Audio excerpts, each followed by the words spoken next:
And just as Daenerys foresaw the end of Valyria, Aegon foresaw the end of the world of men. 'Tis to begin with a terrible winter. Aegon called his dream the Song of Ice and Fire.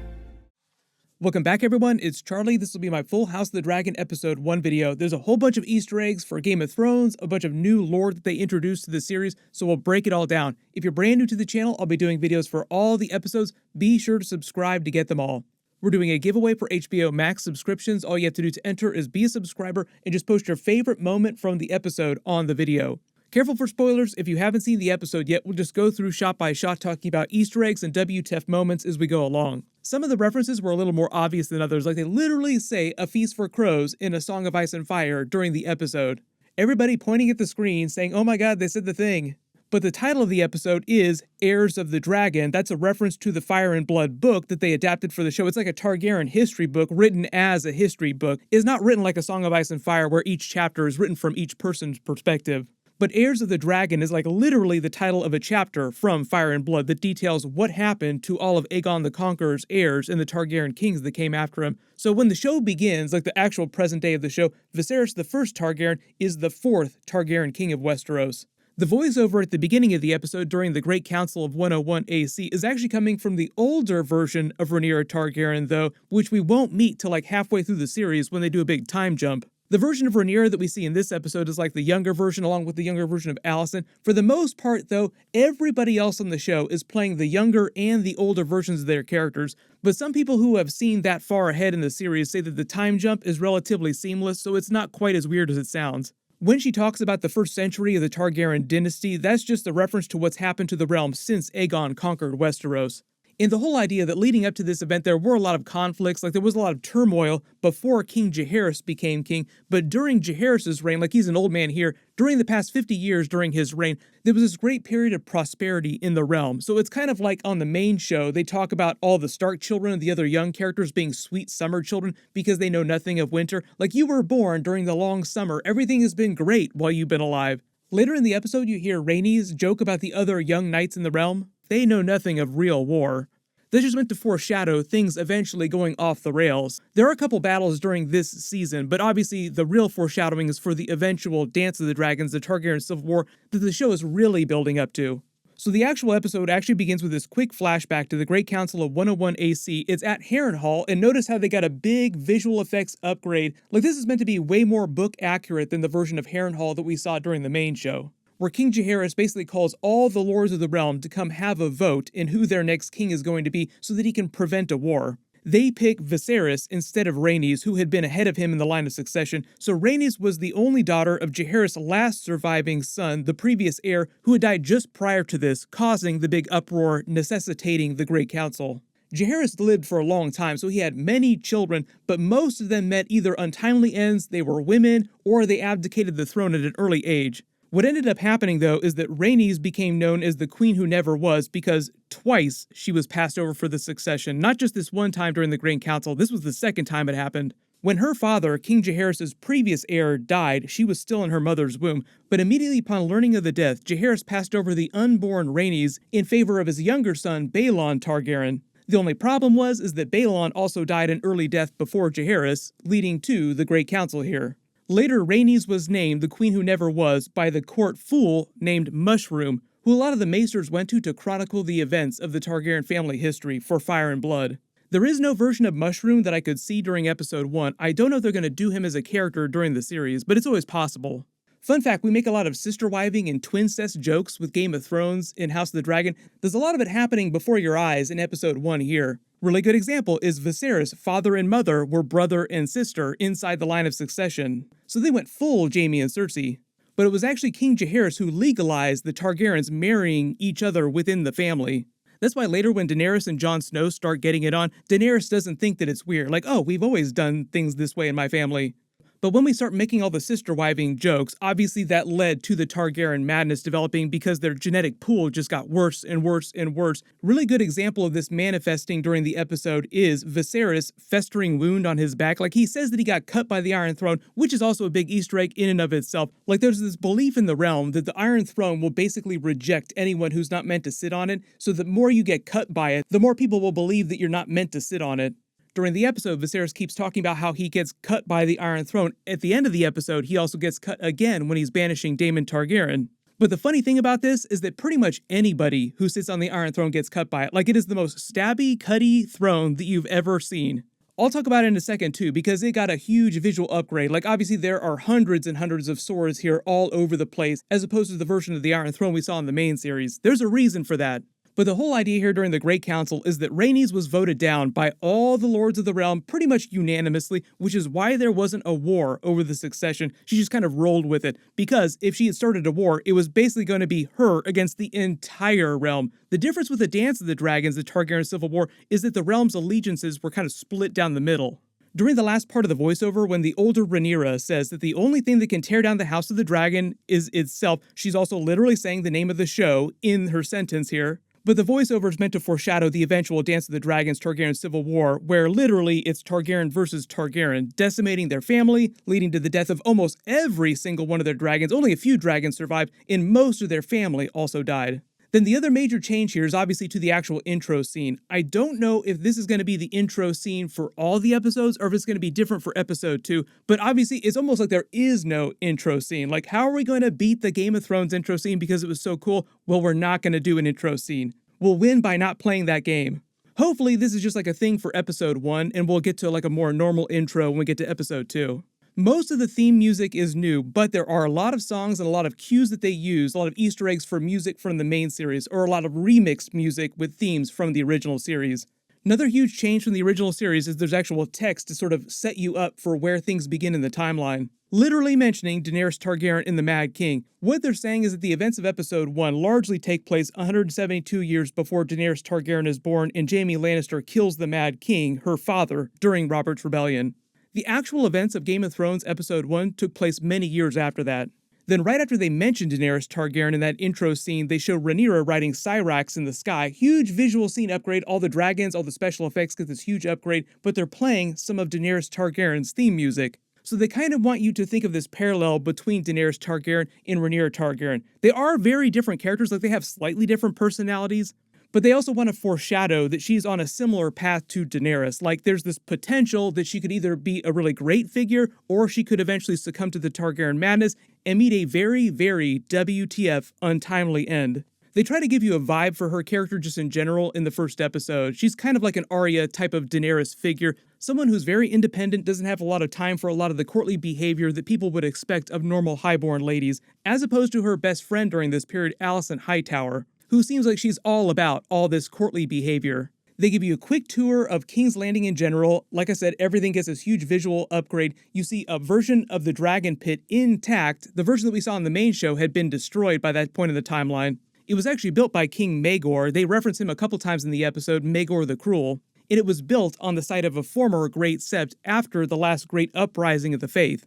They show you some of the ways that everyone views and treats dragons during this period of the timeline. They have dragon handlers, specially, to take care of them there. The dragons respond only to High Valyrian commands because, obviously, they come from ancient Valyria. But as they say later in the episode, Valyrian the Black Dread is the only living dragon, or the only living thing, that actually survived from ancient Valyria. Pretty much all the other living dragons that we see on the show were born after the Targaryens came to Dragonstone. We meet Graham McTavish, who's playing Harold Westerling. He's the current Lords Commander of the Kingsguard. We meet Alicent Hightower. Like I said, she's meant to be her best friend during this period in the timeline, but obviously they're going to show things slowly deteriorating because Alicent Hightower is the leader of the Greens, the other faction in the Dance of the Dragons, Rhaenyra being the leader of the Blacks. That's why at the end of the episode, they show you her wearing green, literally, just to kind of foreshadow that eventual path. Previously, Alicent was also King Jaehaerys' caregiver for his final years, so even though the Hightowers in Old Town seem like this other version of the Tyrells, she wears green colors all the time, kind of like the Tyrells, her personality is nothing like Margaery Tyrell. At least at this point, she's just meant to be this very gentle, very nice person to everyone. They take the long way through the Red Keep just to give you a quick tour of what the castle looked like during the height of their power, when it was just really busy with people being at court every day, just full of a small army of people, all doing very different types of things. The room they walk through here might also seem familiar because it's the same room that we see Cersei later in the timeline having the map of Westeros painted on during the main show. If you pause the episode while they're walking around the castle and you kind of look around, you can see there are Targaryen-related designs, objects, banners, dragon-related everything all over the place. What ended up happening is that when Robert Baratheon took the Iron Throne, he basically had anything Targaryen-related removed from the Red Keep. That's why a lot of the dragon skulls that were inside the throne room were moved down below. It's also one of the reasons why there aren't like 100 swords around the Iron Throne, because when Robert Baratheon took over, he got rid of a lot of those swords. But for this show, they wanted to do a much more book-accurate version of the Iron Throne, but it's still sort of a compromise because the actual book-accurate Iron Throne looks like this. It's massive, and there's just no practical way they could actually film that in these scenes. But the funny thing you may have noticed here too, when they're showing the Iron Throne, is that because they needed so many swords, they wanted to have a couple Easter eggs in the background, so there are swords from Warcraft and The Witcher melted into this version of the Iron Throne. Let me know if you actually spot them in the episode. We meet Rhaenyra's mother, Viserys' first wife, Aemma Arryn. She was a Targaryen on her mother's side. King Jaehaerys was also her grandfather, so for example, Viserys didn't sister wife, but he did marry his cousin. During the episode, she talks about having many miscarriages and stillbirths, probably had something to do with all of the sister wiving going on in that family. Also, there's a really dark Easter egg in her death during the episode. Her mother also died birthing her in a similar way. Her mother died from sickness, so she wasn't cut open, but she still died giving birth to her, the same way that Aemma died giving birth to Baelon. They use this scene to kind of give you an idea for the way Rhaenyra views herself during this part of the timeline, the way that other people view her. Like, nobody thinks of her as a potential candidate for the Iron Throne at this point. They all just kind of expect her to have the life that normal highborn ladies have. Like, someday we're going to marry you off to one of the other powerful lords in the realm and you're going to have a bunch of children by him. And most people are expecting Viserys to eventually have a son, and for the son to take the Iron Throne, or for his brother Daemon to take the Iron Throne. During the small council meeting, Corlys Velaryon mentions the Triarchy and Crabfeeder beginning to become a problem down in the Stepstones. That's foreshadowing for all the big battle scenes we see in the trailers. They will definitely become a huge problem, culminating in the actual Battle of the Stepstones, but that won't happen till way later this season. The reason he's called Crabfeeder is because he ties up his victims in low tide, so when the tide comes in, literal crabs will come and eat them. That's why you see all these crabs crawling around here on the beach. He is literally feeding the crabs. A lot of these small council meeting scenes are also meant to give you a vibe for King Viserys' reign. People generally view him as a weak king just because he wasn't really a fan of making the hard choices that you expect kings to be able to make. He didn't want to choose a successor to like the last possible second. He doesn't want to worry about the potential threat of the Triarchy. He's more concerned with his son's birth and with the great tournament here. He's meant to be similar to Robert Baratheon in that sense. Like, remember during Game of Thrones Season 1, there was a big tournament that's all Robert cared about, even though it was bankrupting them. So you have a couple people who just were not meant to actually be king. When you see Rhaenyra has been serving as his cupbearer, this has been going on for a long time. He actually raised her at court here, learning all the things that you would need to learn as the next ruler. So she was actually raised, getting like the best tutorial in how to be a good queen as possible. So the whole idea is there hadn't been a battle for the succession and she had become queen. She actually might have been a pretty good queen. When they mention Daemon Targaryen in the City Watch, he's the person who created the gold cloaks. Like, there was always a City Watch, but he turned them into the gold cloaks. That's why in the main show they call them the gold cloaks. Going around the horn here, Lord Beesbury is the master of coin, Corlys Velaryon is the master of ships, Rhys Ifans is playing Otto Hightower, he's the hand of the king, his older brother is Lord Hightower, who we meet at the end of the episode, ruling over their family seat in Old Town. Melos is the current Grand Maester, and Lionel Strong here is the Master of Laws. And I love the way they introduce you to Matt Smith's Daemon Targaryen character for the first time, with him sitting on the Iron Throne, which is like a huge no-no. Like, you can get in really big trouble for doing stuff like that. But his nickname in Westeros is the Rogue Prince. Like, he is the black sheep of the family, who wants nothing to do with the normal rules of court. He wants to become king. Like, he lets it be known to many people in the episode that he expects to become king. And he believes that the Targaryens have become complacent, and he wants to take their family back to what they were like during Aegon's conquest. So that's one of the reasons why the others in the small council are worried about what he might do if he were to become king. Like, he could potentially become another Maegor the Cruel. But even though he does a lot of WTF things during the episode, they want to show you that he isn't mad like Maegor the Cruel was. Like, he's hardcore, but he's not crazy. They give you a brief idea for what their relationship is like Rhaenyra and Daemon both talk High Valyrian to each other like their own special language, even though all the Targaryens technically speak High Valyrian. Some of the only things that Daemon actually cares about in the world are his dragon Caraxes, who we meet during the episode, and Rhaenyra herself.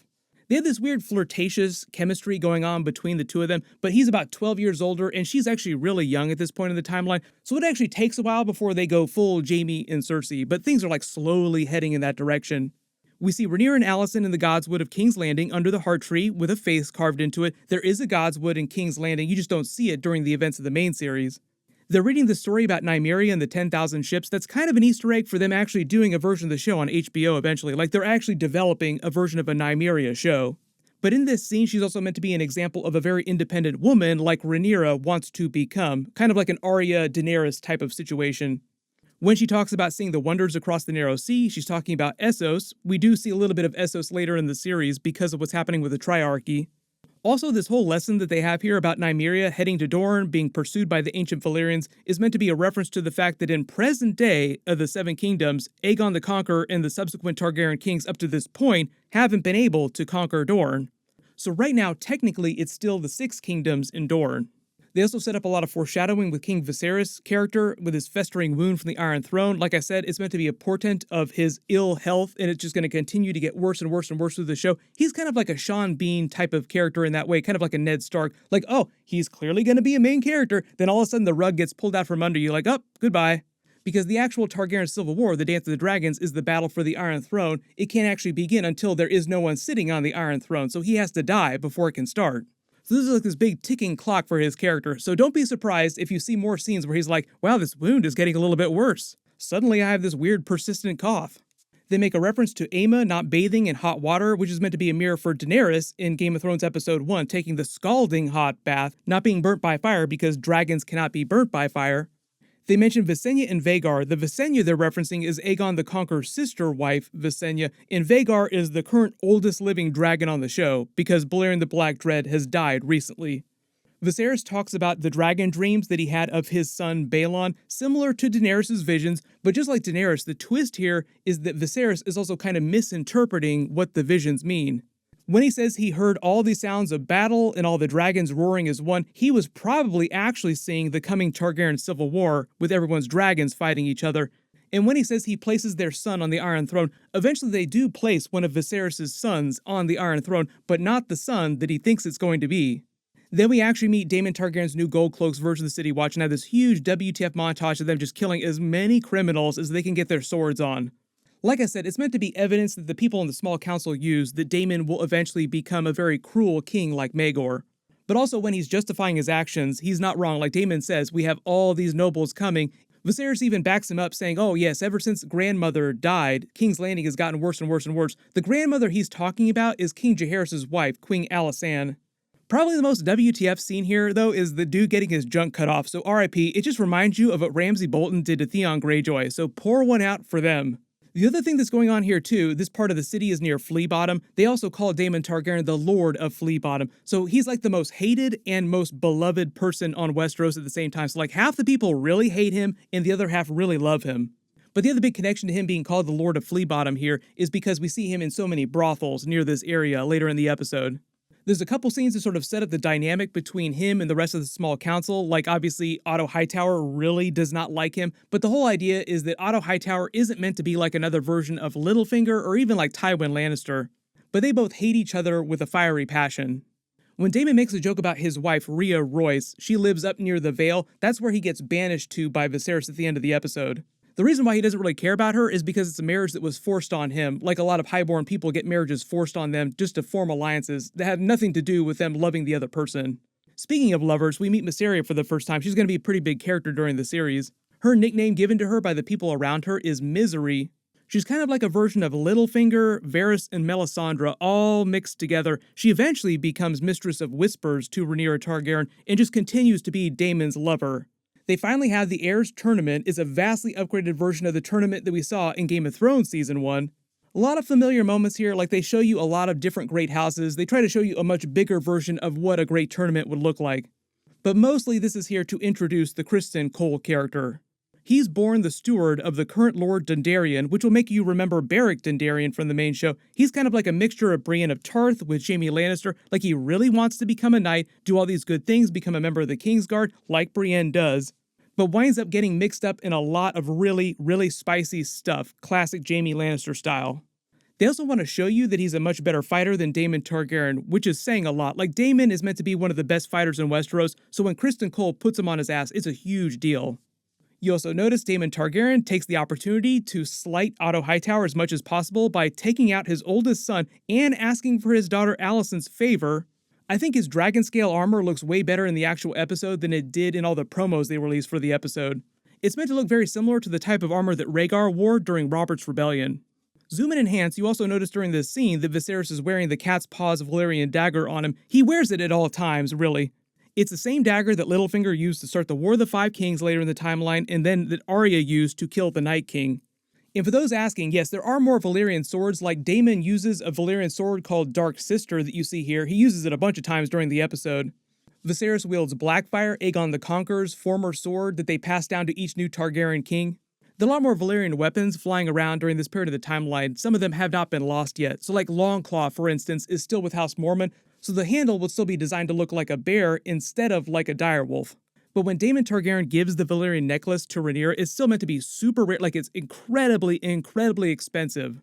And then they have the huge WTF montage with them intercutting the death of Viserys' wife and his son, with Daemon losing to Criston Cole. It is just meant to foreshadow the beginning of the end for their family, like nothing is certain, all the good times that they experienced under King Jaehaerys' rule are over for the most part. Things are just going to continue to get darker and darker and darker, like easy come, easy go. The burial scene here, even though it's very somber, is meant to be kind of a mirror for Daenerys using Drogon to burn Samwell's father and brother, like they buried all the Targaryens dead like this. It was part of their customs too, and this also ties back to Aegon the Conqueror's prophecy of A Song of Ice and Fire the whole long night, burning your dead, like incinerating your dead, because if you leave someone's skeleton intact, they can just be raised as a white later, as we saw during later seasons. Like, oh, that's why they burn their dead. When they're discussing the succession, Viserys literally says A Feast for Crows, which is the title of Book 4 of A Song of Ice and Fire. And then when Otto Hightower sends his daughter Alicent to quote-unquote comfort Viserys, it's also kind of the beginning of their relationship, Alicent and Viserys's. He's in the middle of making a replica model of the ancient Valyrian freehold. Hopefully we'll see some flashbacks to that or some more depictions of it. And as he says, he's a huge history nerd. He loves reading the history texts about ancient Valyrians. The ring he's holding here, though, when he's crying, is his wife's wedding ring that was given to her when they were married. The fact that she's wearing the green dress is also meant to foreshadow her eventually representing the Greens faction in the Targaryen Civil War.